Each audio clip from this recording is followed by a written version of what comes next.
James from Antioch, Illinois, has a question about rain pain.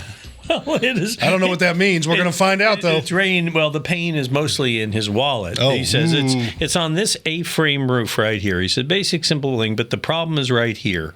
He says, my carport has a very small pitch. As you can see, it's one of those rolled kind of roofs. And he says, when it rains, the wind blows up in a certain way, and I'm getting water, and I don't see any leaks. Could the wind be blowing water on the carport roof under the shingles like an ice dam would, or what say you? Absolutely.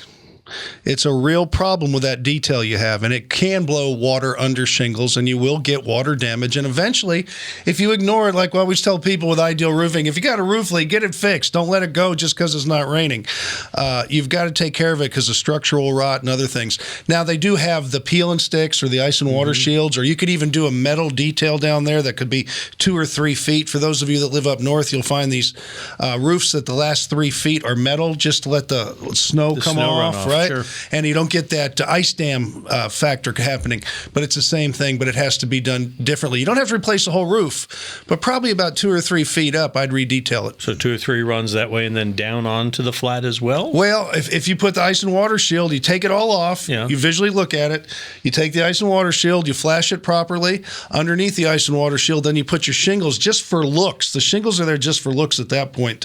Then you probably will eliminate the problem. You can eliminate your home improvement problems real easy. Send us your question. Send them to HomeShowRadio.com. Tom will answer them. You can see our videos over here, and you can subscribe to our channel.